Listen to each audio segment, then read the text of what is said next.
The views and opinions expressed on this program are those of the producers and the individuals appearing on this program and do not necessarily reflect the views and opinions of the staff of the Sun Prairie Media Center, its members or underwriters, the board members of the Media Center Commission, Charter Communications, TDS Telecom, or the staff and elected officials of the City of Sun Prairie.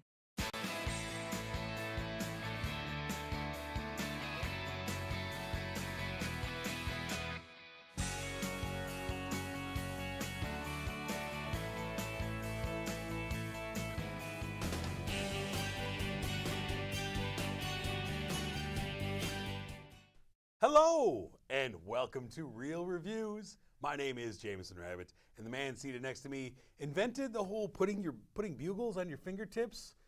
Yeah.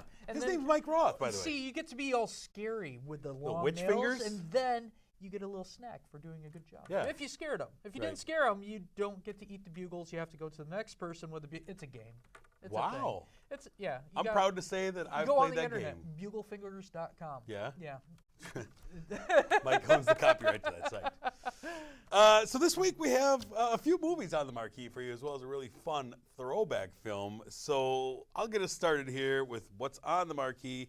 First movie I have is a film called Destroyer from director Karen Kazama. We know her from movies such as she's directed Jennifer's Body and a film that you loved we talked about once, Aeon Flux. So That is a classic. It really is. But this one stars Nicole Kidman as a detective, Erin Bell. And she is a detective who went undercover with her partner, infiltrated a gang, and things broke bad. And this movie is told basically through a lot of flashbacks, tons and tons of flashbacks. Nowadays, she's a serious mess with a life full of regrets and bad decisions. And she is searching for a man named Silas, who is the head of the gang that she had infiltrated. He's back, and he's looking for her, and she's looking for him. She doesn't play necessarily on the right side of the law all the time. She's one of those cops. And she's estranged from her daughter. She's obviously very messed up. She's not on the straight and narrow as a cop. And you see, I mean, one of the big things with this is there was a lot of extensive makeup to age Nicole Kidman and to really give her a strung out look. And so they really focus a lot of really tight close-ups on her face, and just she looks, even in her eyes, she just like, boy, this lady's been through some things. As this detective who is just on a singular mission kind of outside of the precinct to track down this Silas guy. The movie reminds me a lot of a film that I saw maybe 10 years ago called Dark Blue, starring Kurt Russell, where he was a cop who wasn't necessarily on the straight and narrow. Things came about, his past came back to haunt him, and he has to try and do right by it. It reminded me a lot of that, and it's a familiar character for any cop, but we always see this as a male character, right? It's always the detective who's been through some stuff. He's, Denzel or whoever.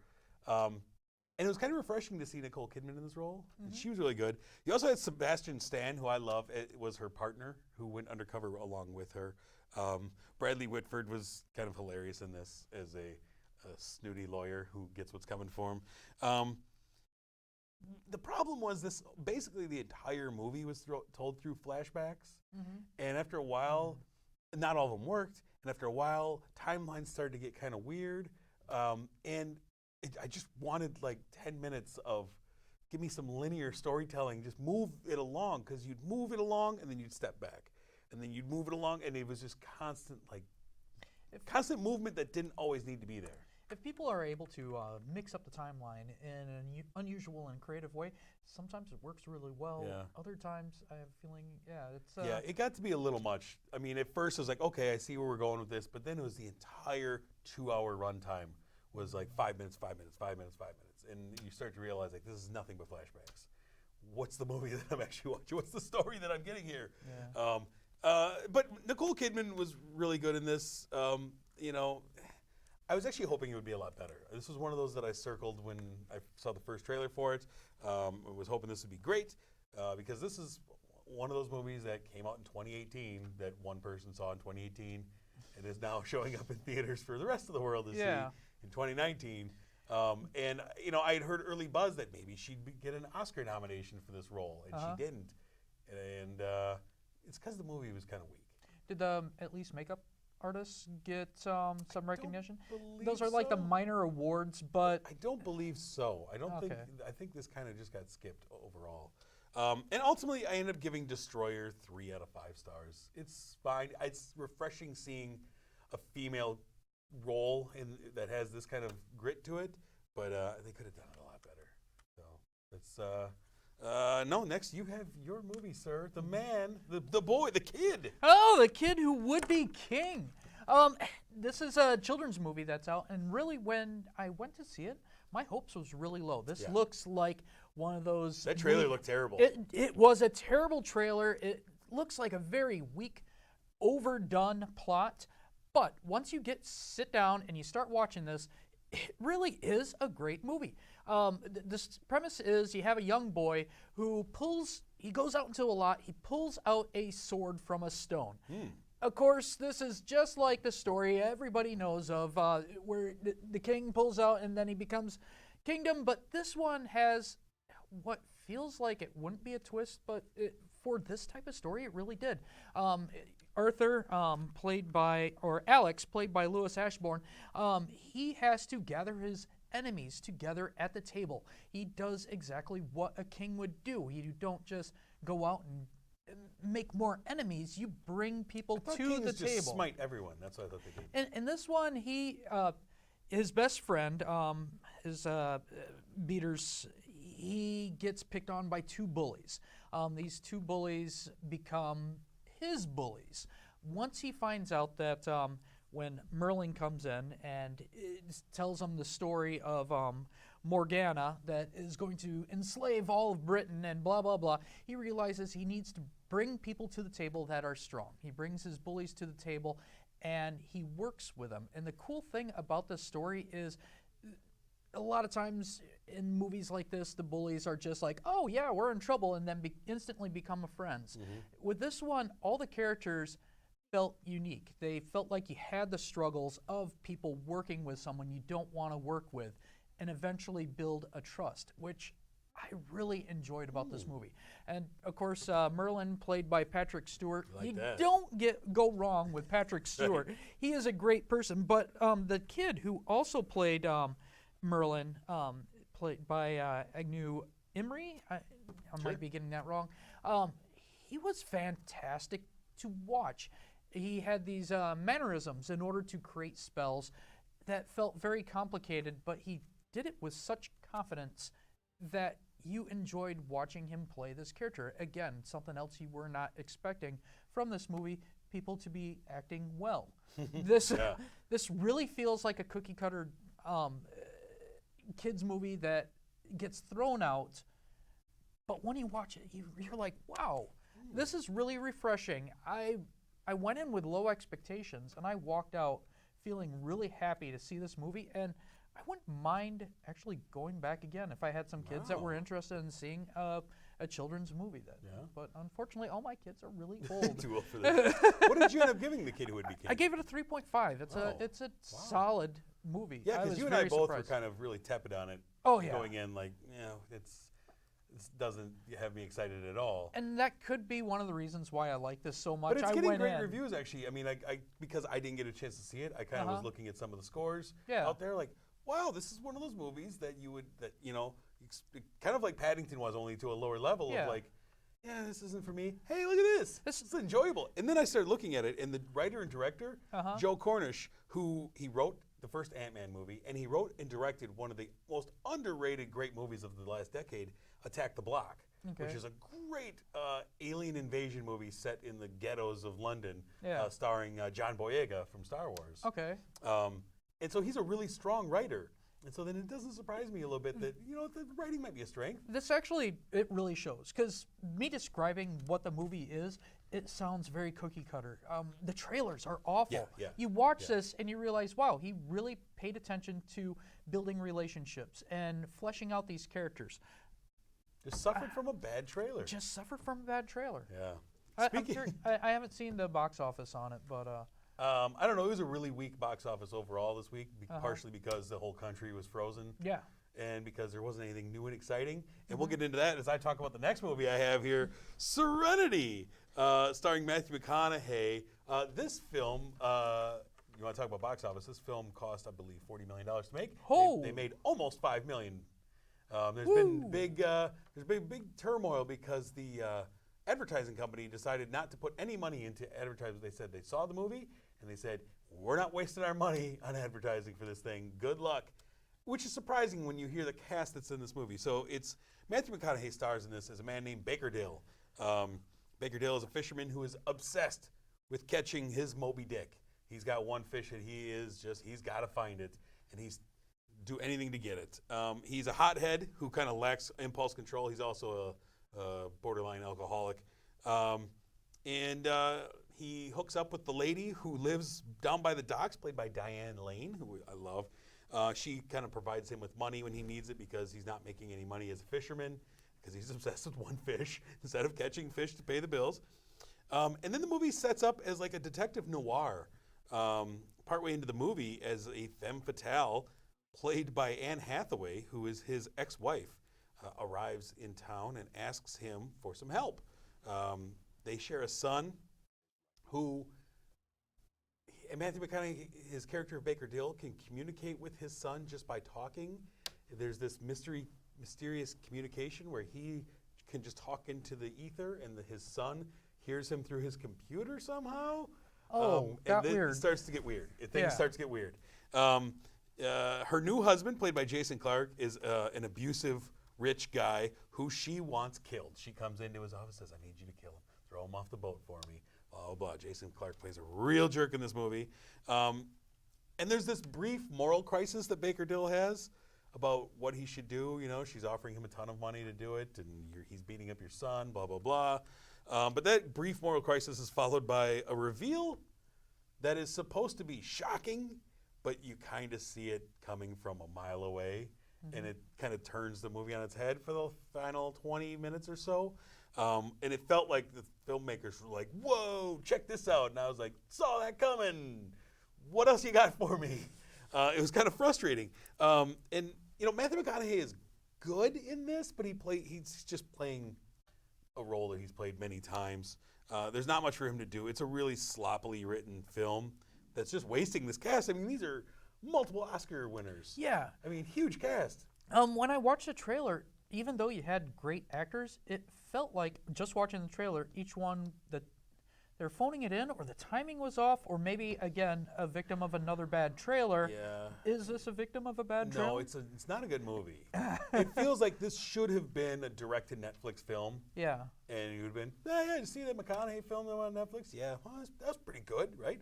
But you go to the theater, you see this, and you're like, yeah, this was not like big screen worthy. This was not me paying money to go sit down and see it worthy, because there's so much it kind of drags itself. And then this event happens, and it kind of turns the timeline of events on its head, and characters just kind of left. Like Diane Lane's character just is, I don't know why she was in this movie. Okay. She seems like she's going to be an important person in the first 15 minutes, and then she's just not. And like, that's okay, part of the mystery. Well, yeah, I guess, but it's like we spent a lot of time of like establishing her and her relationship with Baker Dill for her to just check out of that movie for no reason. As well as Jimon Hansu, who plays his first mate, and who's supposed to be his moral conscience through a lot of the movie. And then his moral conscience just kind of like, see you later. I don't need to be in this movie anymore. I got a better role. And so it's just kind of frustrating. And so it wasn't terrible, but it was frustrating, and it didn't make a lot of sense to me. And so I ended up giving it 2 out of 5 stars. It's not a good movie. No, that's too bad. That's really too bad. Yeah, it is too bad. But, you know, McConaughey's been known to make some stinkers along the way of making great ones. Yeah. You know, they're not all great. But anyway, Serenity, I have a feeling it'll be out of theaters by the time the week is over because it made no money. Yeah. And there's big animated films coming soon to take over its spot. So, I mean, rent it on Redbox or Netflix where it belongs. Or anything else. Or anything else, absolutely.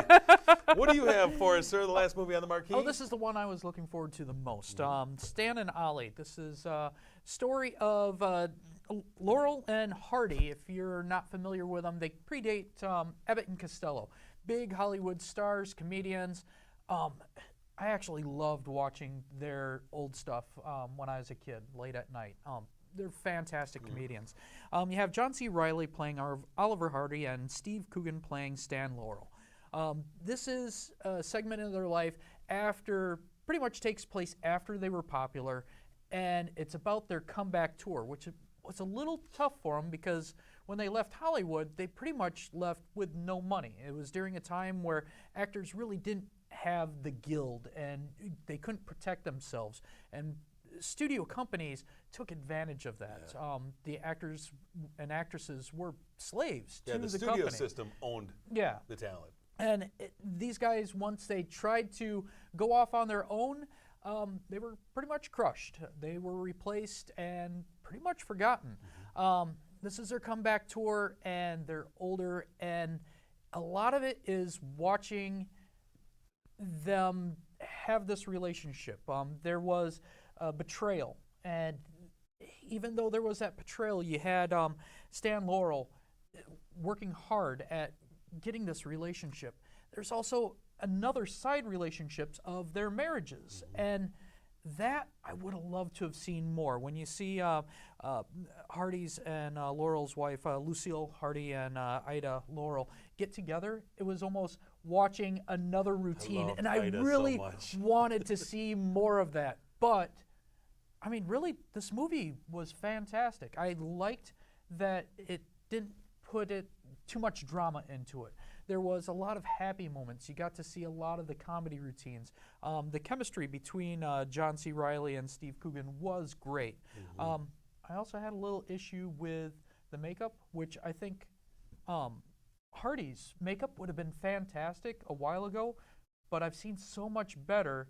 I thought it was all right. It was passable for me. It was passable, but it wasn't fantastic. It wasn't fantastic, but I've seen much worse. I saw worse in Glass a couple weeks ago. True. That was much worse makeup. I mean, I could see the creases and the lines in that makeup. True. With the Hardy, I kept on looking at the neck and the chin formation, and I was like, oh, that is so prosthetic. But you know what? It worked despite that because of their chemistry. Sure. And I really liked the chemistry with Steve Coogan and John C. Reilly. And it felt authentic, and it felt like them. And it felt like two guys who were suddenly out of relevance and had been replaced by many other people. You mentioned Abbott and Costello. And just being replaced by teams like that. And suddenly they're trying to get one last push for relevance and recognition. And the dynamic between them. And I love the moments when you see that they're just always on, ready to perform. You're like, anything out in the public, like they're just going to get something, let's do the bit. Okay, let's do the bit for the people. You know, we can't just walk down the street. It's got to be a bit. I like that. I like that they're always performing. I like the behind-the-scenes dynamics of these two guys. And there were some heartbreaking moments. There's some really sad moments in there, you know, for various reasons, for them career-wise and personally, and just, you know, this is history. This happened 100 years ago almost, you know? But you're still like, I want this to happen. Like, I want this to work for them. What stinks about this is back in the late 50s, early 60s, there was a lot of comeback for these old comedy routines, but it was kind of like too late. It was mostly cartoons and stuff like that where they're like, oh, remember the Keystone Cops? Remember Laurel and Hardy? Remember Abbott Costello? So, yeah, we know that kind of part of it, and I felt really sad. These guys, they're endearing. Like you said, 100 years later, we're still talking about them, or at least we are still talking about them, and they are beloved characters. Just to know that they went through this hardship was terrible. It's you know, this was a tough movie, I think, to pull off, because to make anyone care about Laurel and Hardy in this generation, I think it was interesting when they announced it. Like, well, that's a biopic that probably should have been done in the 80s when it was a little more, you know, the fan base was still around for that, more or less. But the strength of it was just, it's sweet, it's sad, it's funny. I really enjoyed it. The strength is in the writing and the performances. And I was surprised by how much I really enjoyed this, especially coming off of just a few weeks ago, we had John C. Reilly in Holmes and Watson. Yeah. And that movie couldn't have been more the opposite of this one, of historical characters. And that one didn't work. And Will Ferrell helped produce this one. And I'm thinking maybe their Holmes and Watson was like, okay, we'll do this if we could do this, because this is our passion project. One for you, one for us. Exactly. Yeah, I really, really enjoyed this movie. What did you end up giving Stan and Ollie? I gave it a 3.5, and really that's probably on the low side. The only reason why I gave it that is I wanted to see more of their wives doing their skits, because they were fantastic. They had a great chemistry as well. Yeah, they all did. I liked all of the four main characters in here. I think I like Steve Coogan, and he's usually in a very background role for the most part. I've only seen him starring in a couple of movies. This was his best performance. I really enjoyed him. Like, he was Stan Laurel. Oh, yeah. And I loved how creepy. It switched. I mean, he plays this dumb guy when he's doing his acting, but then he's quite normal and quite intelligent. Yeah. But it wasn't overdone. It felt like a real character. But both these guys did a fantastic job. Yeah. You can tell that they just love these characters. Yeah. Want to do them right. So yeah, I ended up giving it a 4 stars. All right. I really enjoyed it, man. This was a good flick. Yeah, absolutely. Good. This and Sisters Brothers, John C. Reilly was in 3-4 months ago. Yeah. Good performances. Kind of sandwiched around a stinker. But good flick. So for a throwback movie, we were looking at films, kind of trying to deal with what we've been talking about this week, and you came up with a great idea of a film that deals with the legend of King Arthur. Comedy troupe. A comedy troupe, absolutely. And so, I mean, there's really one. In 1975, Monty Python came out with their quintessential film, Monty Python and the Holy Grail. The whole gang is together, and it's just an incredible film. I believe that it's the most historically accurate telling of King Arthur. If you've never heard of it, you need more geek and nerd friends. Arthur, the King of the Britons. This film is incredible. It is utterly quotable. I mean, I don't know another film that is more quotable than this to me. And part of it is just, this kind of serves a bit of nostalgia for me, because this was the first movie I ever owned on VHS. Really? Yeah, not dubbed off of something. This was the first movie a friend of mine gave me for my birthday. He's like, you need this movie in your life, and here you are. And so I watched this thing till it just wouldn't play anymore. I know I've owned this on every type of media at one point. Still have not upgraded to the 4K. I don't think it deserves 4K. Yeah. It's an old film. 4K is not a it's thing. 40 plus years old, but it's a fantastic movie, and because of its cult status, this thing will never go away. If you haven't heard of it, you've really kind of been under a rock forever. Yeah, this is really the biggest cultural and probably box office wise or successful film that Monty Python did. I mean, they had so many films and the Flying Circus and all these things, but Holy Grail is the one that you point to. Yeah. If you like Knights Who Go Neat, I've heard so many quotes off of these things from just random people. I've had just worse. a flesh, just a little harmless bunny. He's got sharp teeth. So many great and things. Many times I'll do the little thing where I'm like, "What's your favorite color?" Red, no blue. It's great. I mean, it's cheesy. It's got music throughout. It's got Terry Gilliam's animation sequences in the middle. And if you've never seen this movie, once you get to intermission, yes, it's okay to fast forward through that. Don't watch the intermission all the way through expecting something fun to happen. There's going to be nothing new for you. No, that is the part that should be cut. I love this movie so much, man. I bet I watch this movie at least once a year. Probably once a year. I bet it. Twice already in 2019, because even though I have the Blu-ray of this, it arrived on Netflix, and I was like, scrolling through and couldn't find anything. Like, I'm just going to watch Holy Grail. It's on Netflix. And then we decided, hey, let's do it for throwback. I'm like, I should probably watch it again. I guarantee I quote this movie at least once a week to someone. I know it was just a couple of days ago. I was like, he ain't dead yet. I love this. Anyways, all right, that is our throwback. We highly recommend. Like I said, if you don't have a copy of it, it is on Netflix. You can watch it right now. We both highly recommend you do that. If you know me, I'll loan it out to you. Hey, there you go. Yeah, there you go. Michael loan it out. I won't. I'm a Scrooge with that. All right, let's take a look ahead at what is coming soon. Sir, we have got some movies coming out February 8th. we will have Lego Movie 2, the second chapter of the Lego Movie. Didn't really care for the Batman one, but I'm looking forward to a sequel. I've already seen this one. I've got thoughts. I can't wait for us to talk about it. All right, I've got thoughts Very on this. cool. The next one is a movie that I think you and I, this is right up our alley, man. Cold Pursuit. Liam Neeson stars as a snowplow driver out for vengeance. This looks very 80s to me. It does. Yeah. I like this. This could be my life story. This is going to be good. Snowplow driver out for vengeance. Make it happen. We also have another horror film, or a thriller of sorts, The Prodigy. This one. This one looks creepy. Yeah. This one, a mom who thinks that there's something supernatural going on with her son.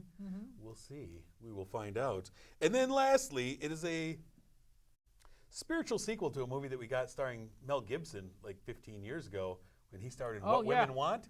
Taraji P. Henson is back with What Men Want. She can hear and read the thoughts of men, and they're all dirtbags.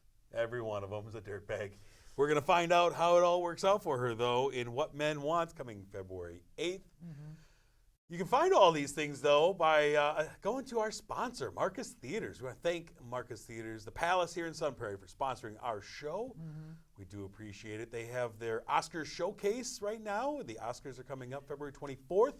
They're adding a couple of things. Their animated shorts and also the live action shorts as well, which are fun. There's a great live action short that I highly recommend. Just going to see that, if nothing else. Black Sheep, go see it. It's so good.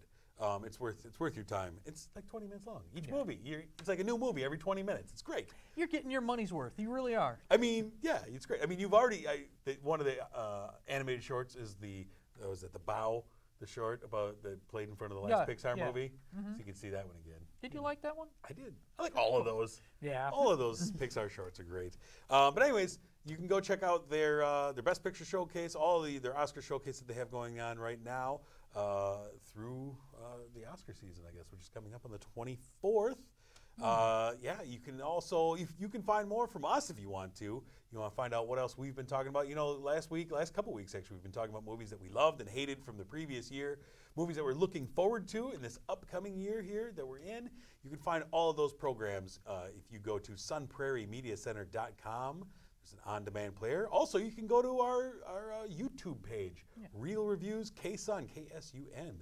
They're all on there in beautiful HD. If we knew about this cold snap last week, I would have told everybody, you're stuck indoors. Anyways, for a couple days, go ahead and go through all 248 episodes. Yeah. This is 249 going in the books, sir. How proud would you be if you saw 248 of our episodes got all caught up? God bless you. I don't know if I've watched all 249 episodes.